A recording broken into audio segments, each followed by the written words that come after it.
नमस्कार, ABP news में आपका स्वागत है। मैं हूं रोहित सिंह सावल और आप देख रहे हैं भारत की बात का स्पेशल एडिशन सीधे अयोध्या से लाइव।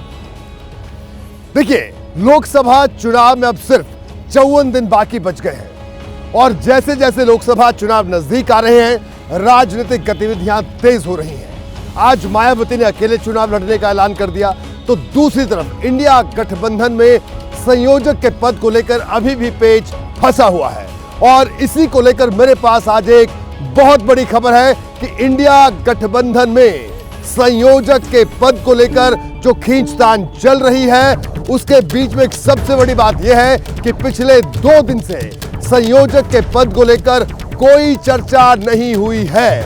और जब चर्चा हुई तो मैं आपको बता दूं कि नीतीश कुमार का नाम जब सामने लाया गया, आगे किया गया, तो सोनिया गांधी ने उस पर क्या कहा, इसको लेकर एक बहुत बड़ी खबर इस वक्त आप एबीपी न्यूज पर देखने वाले हैं। मेरे सहयोगी आशीष सिंह हमारे साथ इस वक्त जुड़े हुए हैं, जिनसे हम बात करेंगे।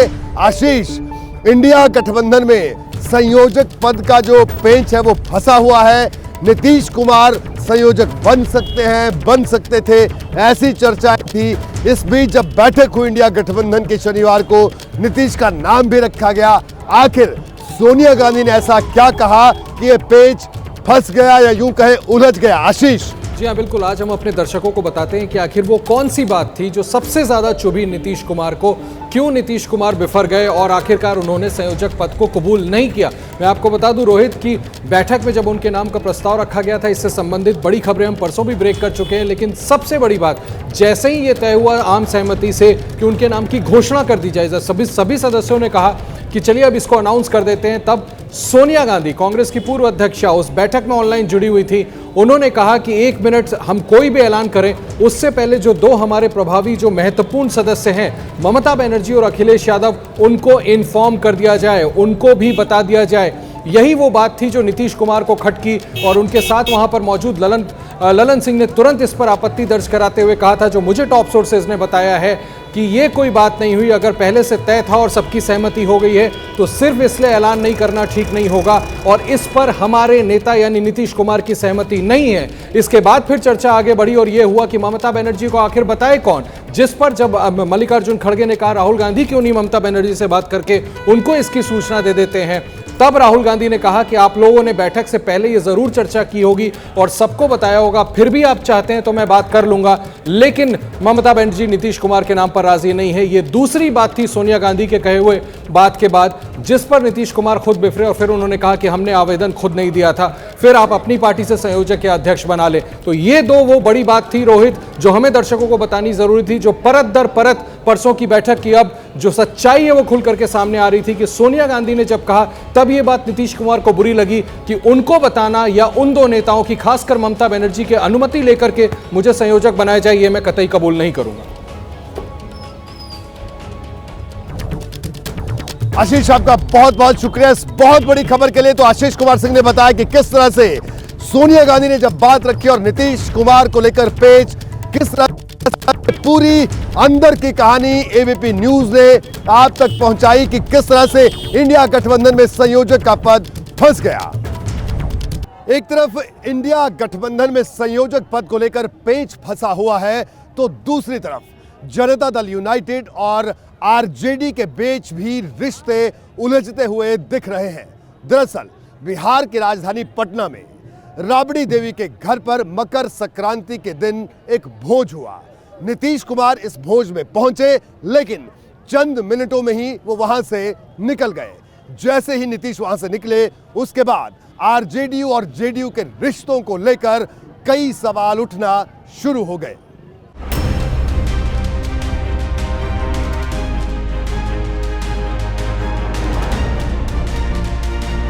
मकर संक्रांति का मौका, नीतीश के हाथ में प्लेट, अलाव पर हाथ सेंकते लालू प्रसाद यादव और भतीजे की भूमिका में बिहार के डिप्टी सीएम तेजस्वी यादव।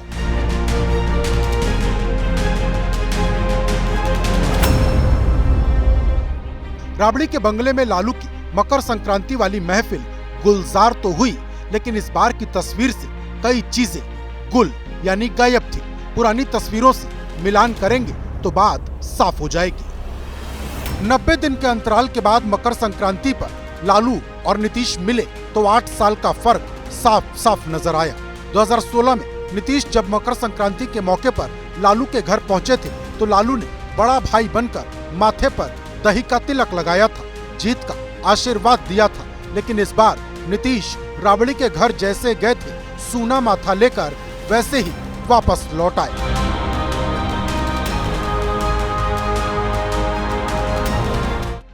लालू ने नीतीश को इस बार जीत का आशीर्वाद क्यों नहीं दिया? क्या लालू ने जीत का आशीर्वाद बेटे के लिए रिजर्व रख लिया?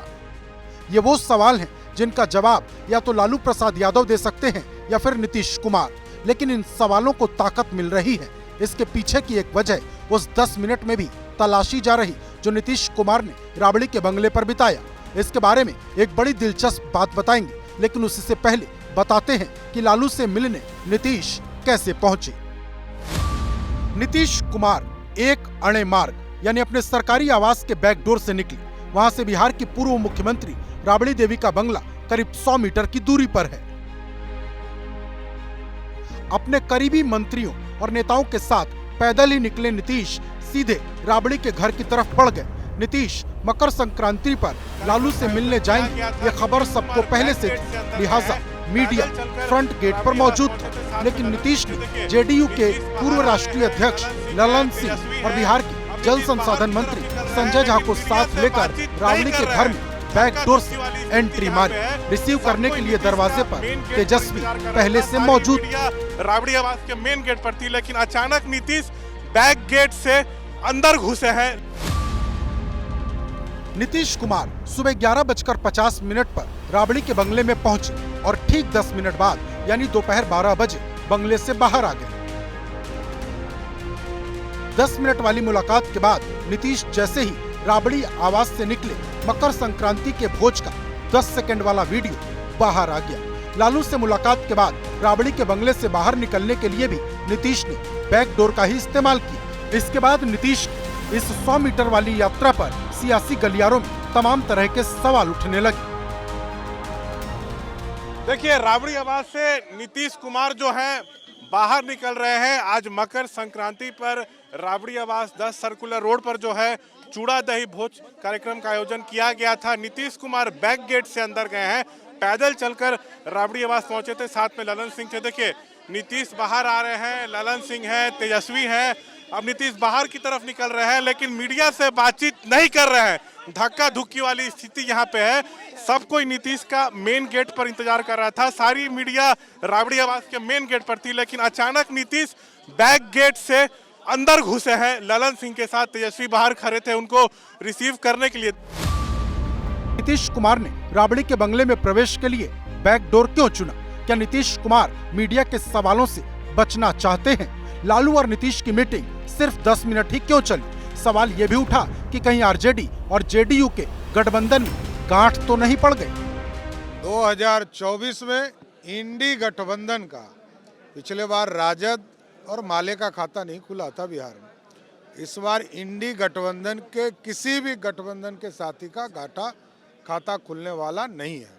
किस गेट से जाना ना जाना उनको तय करना है। सवाल उठे तो आरजेडी और जेडीयू के नेता सामने आ गए। जवाब बीजेपी को देना था, निशाना कहीं और लगा दिया।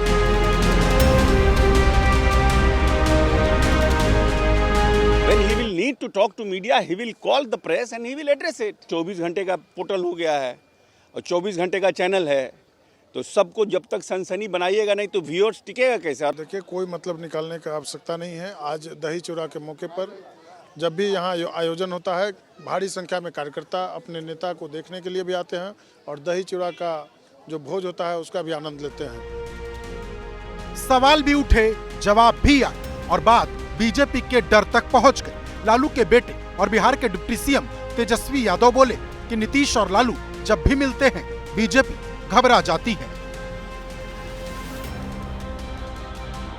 जब से महागठबंधन बना है तब से भाजपा जो है घबराई हुई है।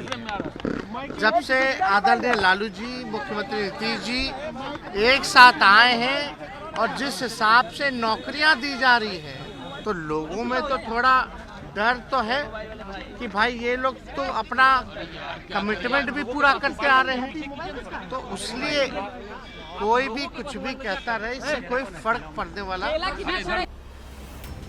राजनीति में जितना महत्व बयानों का होता है, उतनी ही कीमत खामोशी की भी होती है। राबड़ी के बंगले में नीतीश की बैकडोर एंट्री और दावत के शॉर्ट ड्यूरेशन पर सवालों और सफाई के बीच राबड़ी आवास के भीतर की एक और तस्वीर सामने आ गई। लालू, नीतीश, राबड़ी और उनके बेटे तेज प्रताप के चेहरे पर मुस्कान थी। माहौल खुशनुमा था। त्योहार के मौके पर नेताओं का मिलना बैठना कोई पहली बार नहीं हो रहा, लेकिन राबड़ी के घर मकर संक्रांति का जो भोज हुआ उसमें सियासत की घुसपैठ हो चुकी है। बिहार में विपक्ष अब नीतीश और लालू पर हमले की गुंजाइश खोज रहा, तो सत्ता चलाने वाले उसे परास्त करने का दांव चल रहे।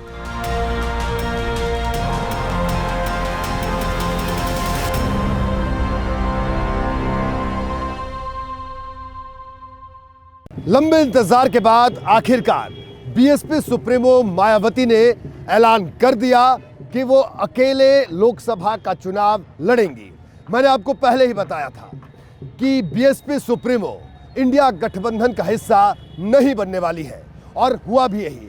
आज मायावती अपने जन्मदिन के मौके पर मीडिया के सामने आई और उन्होंने कहा कि वो अकेले ही लोकसभा का चुनाव लड़ेंगी। इस मौके पर माया ने खास तौर पर अखिलेश यादव को निशाने पर लिया। मायावती ने अखिलेश यादव को गिरगिट तक कहा और साथ ही साथ ये भी साफ कर दिया कि वो राजनीति से संन्यास लेने वाली नहीं है, बल्कि अंतिम सांस तक पार्टी के लिए काम करती रहेंगी।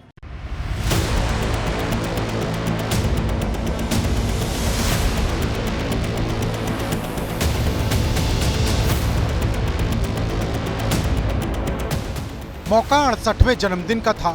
गुलाबी रंग का सूट पहनकर मायावती लखनऊ के पार्टी दफ्तर पहुंची। बीएसपी चीफ की तरफ से कहे जा रहे एक एक शब्द को लखनऊ से दिल्ली तक बड़े ध्यान से सुना जा रहा था, क्योंकि मायावती आज के ही दिन इस बात का फैसला सुनाने वाली थी कि वो इंडिया गठबंधन में शामिल होंगी या नहीं। शुरुआत में उन्होंने बीजेपी की केंद्र और राज्य सरकार को निशाने पर लिया। मुफ्त राशन की स्कीम को गुलामी का प्रतीक बताया। अब तो इनको केंद्र व राज्यों की सरकारों द्वारा रोटी रोजी व रोजगार के भी साधन उपलब्ध कराने की गारंटी देने की बजाय इन्हें फ्री में थोड़ा सा राशन आदि देकर अपना गुलाम बनाया हुआ है। मायावती की तरफ से कही गई ऐसी बातें इंडिया गठबंधन के लिए पॉजिटिव साइन थी, लेकिन जैसे जैसे मायावती पन्ने पलटती गईं, इंडिया गठबंधन की उम्मीदों को झटका लगता गया। कुछ ही देर में उन्होंने समाजवादी पार्टी के अध्यक्ष अखिलेश यादव पर जोरदार हमला बोला। सियासत की जंग में गिरगिट जैसी उपमाएं दी जाने लगी।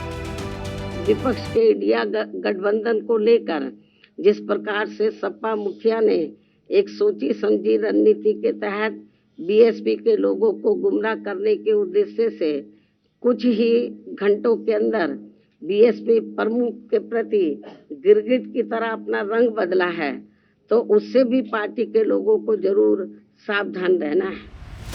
मायावती ने जैसे ही अखिलेश यादव पर हमला बोला, तस्वीर पूरी तरह साफ हो गई। इंडिया गठबंधन में मायावती के शामिल होने की जो 1% गुंजाइश बची थी, वो भी खत्म हो गई। मायावती ने गठबंधन में शामिल होने से इनकार क्यों किया, वो आपको बताएंगे। उससे पहले अखिलेश यादव पर वो हमलावर क्यों हुई और अखिलेश यादव से सावधान रहने के लिए क्यों कहा, ये समझिए। दरअसल 19 दिसंबर को जब दिल्ली में इंडिया गठबंधन की बैठक हुई थी, तब मायावती का जिक्र होते ही समाजवादी पार्टी भड़क गई थी। सपा ने यहाँ तक कह दिया था कि अगर मायावती गठबंधन में शामिल हुई तो वो गठबंधन तोड़ देंगे। लेकिन 9 जनवरी को जब लखनऊ में अखिलेश यादव ने पार्टी नेताओं के साथ बैठक की, तो मायावती का सम्मान करने की बात कही। पार्टी नेताओं से कहा कि अगर मायावती गठबंधन में शामिल होती हैं तो उन्हें कोई परहेज नहीं। अखिलेश यादव ने मायावती की गारंटी पर भी सवाल खड़े किए थे और सपा सुप्रीमो के ऐसे ही बयानों के चलते मायावती उन पर भड़की हुई हैं। मायावती ने साफ शब्दों में कह दिया कि वो 2024 के लोकसभा चुनाव में किसी भी गठबंधन का हिस्सा नहीं बनेंगी। हमारी पार्टी यहाँ किसी भी गठबंधन व पार्टी के साथ मिलकर ये चुनाव नहीं लड़ेगी।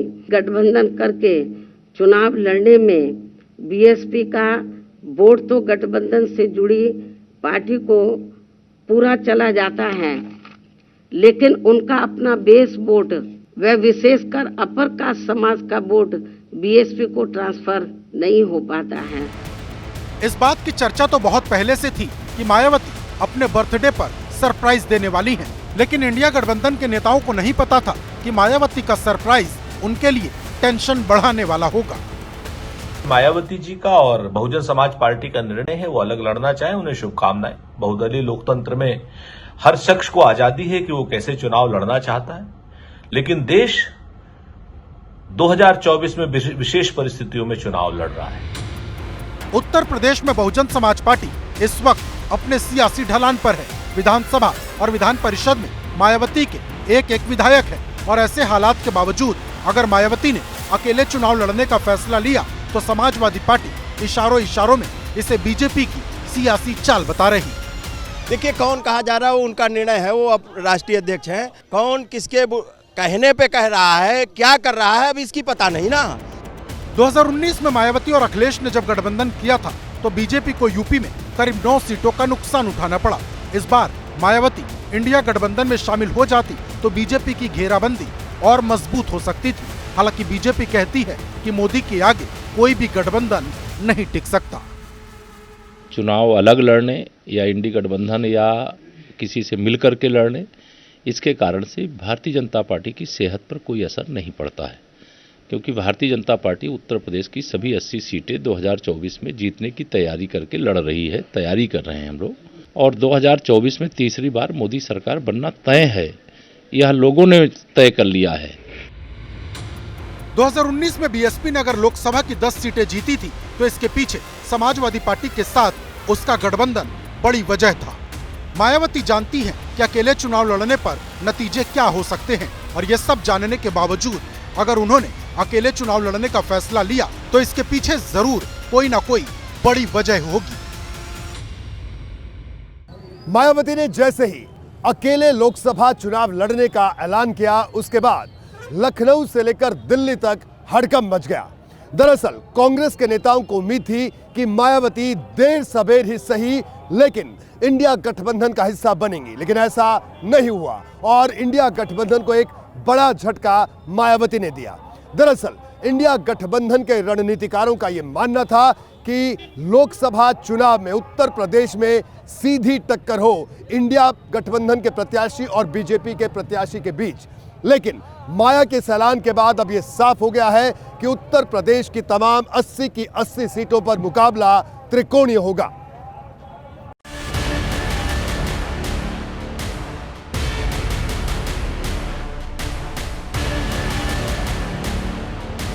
हमारी पार्टी यहाँ किसी भी गठबंधन व पार्टी के साथ मिलकर ये चुनाव नहीं लड़ेगी।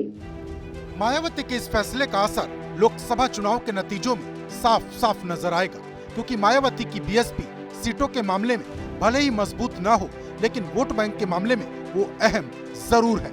आंकड़ों से समझिए, 2014 के लोकसभा चुनाव में बीएसपी ने बेशक कोई सीट नहीं जीती, लेकिन पार्टी को करीब 18% वोट मिले थे।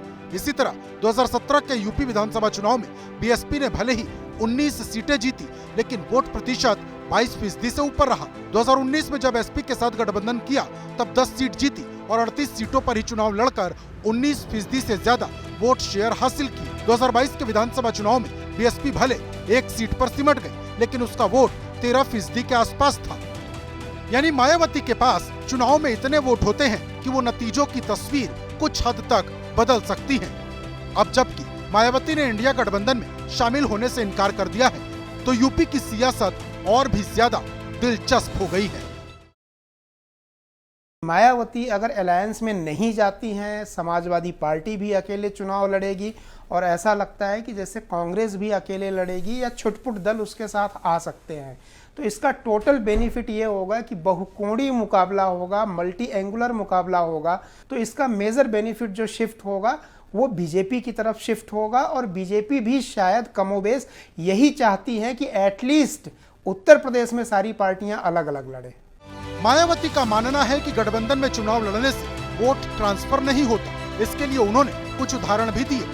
हालांकि इस फैसले का एक दूसरा सियासी पहलू भी है। गठबंधन करने से पार्टी कुछ सीटों तक ही सीमित हो जाती है, बाकी की सीटों पर निष्क्रियता बढ़ जाती है। जिन नेताओं को लंबे इंतजार के बाद टिकट नहीं मिलता, उनके बागी होने का डर भी बना रहता है। मायावती अगर अकेले चुनाव में उतरने वाली हैं, तो ये इशारा साफ है, अगर वो खुद भी नहीं जीतेंगी तो समाजवादी पार्टी का खेल जरूर खराब करेंगी, क्योंकि पश्चिमी यूपी से पूर्वांचल तक कई सीटों पर मुस्लिम वोटर का प्रभाव है। और अगर मायावती ने यहाँ से मुस्लिम प्रत्याशी खड़ा किया तो इंडिया गठबंधन का गेम बिगड़ सकता है, ठीक वैसे जैसे आजमगढ़ के उपचुनाव में किया था। मुस्लिम vote bank बंटना Bharatiya Janata party चाहती है और मायावती भी उसी खेल का एक हिस्सा अब साफ लग रही हैं, क्योंकि पश्चिमांचल में या और इलाकों में जहां मायावती अपने प्रत्याशी उतारती रही हैं, वहां मुस्लिम वोट बैंक भी थोड़ा बहुत बढ़ जाता है। मायावती के इस फैसले के बाद एबीपी न्यूज के लिए सी वोटर ने एक त्वरित सर्वे भी किया, जिसका पहला सवाल था, मायावती के अकेले चुनाव लड़ने से किसको नुकसान होगा। 25% लोगों ने कहा एनडीए को, जबकि 29% लोगों ने कहा कि इंडिया गठबंधन को इससे नुकसान होगा, जबकि 22% लोगों ने कहा कि किसी को भी नुकसान नहीं होगा, और दोनों को नुकसान बताने वाले 14% लोग थे, जबकि पता नहीं कहने वालों की संख्या 10% रही। सी वोटर का एक दूसरा सवाल यह था कि क्या मायावती के अकेले चुनाव लड़ने से बीजेपी को सीधा फायदा मिलेगा, तो हाँ कहने वाले 54% लोग दिखे, जबकि नहीं कहने वाले 30% और पता नहीं कहने वाले 16%। सी वोटर का तीसरा सवाल था, क्या लगता है मायावती ने अकेले चुनाव लड़ने का फैसला क्यों लिया, तो 22% लोगों ने बताया कि अखिलेश उन्हें पसंद नहीं, जबकि 32% लोगों ने कहा कि यह फैसला वोट बैंक बचाने के लिए है। 17% लोगों ने कहा कि मायावती ने पिछले चुनावों से सबक लिया है, और 16% लोगों ने कहा कि इंडिया ने महत्व नहीं दिया, जबकि 13% लोगों ने कहा कि उन्हें इस बारे में नहीं पता। मायावती ने भले ही चुनाव से पहले गठबंधन करने से मना किया, लेकिन चुनाव के बाद गठबंधन के दरवाजे उन्होंने अभी भी खोल रखे हैं। इसका एक इशारा यह है कि अगर इंडिया गठबंधन को चुनाव के बाद मायावती का सपोर्ट चाहिए होगा, तो इसके बारे में विचार किया जा सकता है। उत्तर प्रदेश में भारतीय जनता पार्टी ने आज एक नए कार्यक्रम की शुरुआत की। कार्यक्रम का नाम था शुक्रिया मोदी भाईजान। जैसा कि कार्यक्रम का नाम है, उसी से साफ हो जाता है कि यह कार्यक्रम मुसलमानों को भारतीय जनता पार्टी से जोड़ने के लिए शुरू किया गया है। दरअसल इस कार्यक्रम के जरिए भारतीय जनता पार्टी मुसलमानों तक यह संदेश पहुंचाना चाहती है कि मोदी ने जो कुछ हिंदुओं के लिए किया, वही मुसलमानों के लिए भी किया है। मंच के पीछे बड़ा सा बैनर, बीच में पीएम मोदी की तस्वीर और उसके साथ लिखा हुआ शुक्रिया मोदी भाईजान। सामने की तरफ बुर्के में बैठी महिलाओं की भीड़, जिनके हाथों में नजर आ रही है मोदी भाईजान वाली तख्तियां, और मैसेज सिर्फ एक, ना दूरी है ना खाई है, मोदी हमारा भाई है। 2024 लोकसभा चुनाव के लिए बीजेपी ने जमीनी तैयारी शुरू कर दी है। एक तरफ राम मंदिर के जरिए हिंदू वोटर को साधने की कोशिश है, तो दूसरी तरफ मुस्लिम महिलाओं के बीच जाकर विकास की योजनाएं गिनाई जा रही। बताया जा रहा कि मोदी सरकार का मिशन सबका साथ, सबका विकास और सबका विश्वास है। मोदी को तो लोग कह रहे हैं शुक्रिया मोदी भाईजान। जो लोग मुस्लिम समाज के वोट की सियासत करते हैं, उनको आज रात में नींद नहीं आनी, उनको नींद की दवा लेनी होगी, क्योंकि यहाँ मुस्लिम महिलाएं कह रही हैं शुक्रिया मोदी भाईजान। और हजारों की संख्या में पूरे प्रदेश भर से मुस्लिम महिलाएं यहाँ एकजुट हुई और सबने एक स्वर में कहा शुक्रिया मोदी भाईजान। और ये शुक्रिया इसलिए कि पहली बार मुस्लिम महिलाओं को ऐसा लगता है कि एक ऐसे प्रधानमंत्री है मोदी जी के रूप में, जो मुस्लिम महिलाओं के विकास के लिए, उनके तरक्की और तालीम के लिए, आपसी भाईचारे के लिए और मुस्लिम महिलाओं के उत्थान के लिए काम कर रहे हैं। मुस्लिम महिलाओं को लेकर बीजेपी का नजरिया शुरू से ही अलग रहा है। पहले 3 तलाक के मुद्दे पर उन्हें अपने साथ जोड़ने की कोशिश की, और अब विकास योजनाओं के सहारे उन्हें रिझाया जा रहा।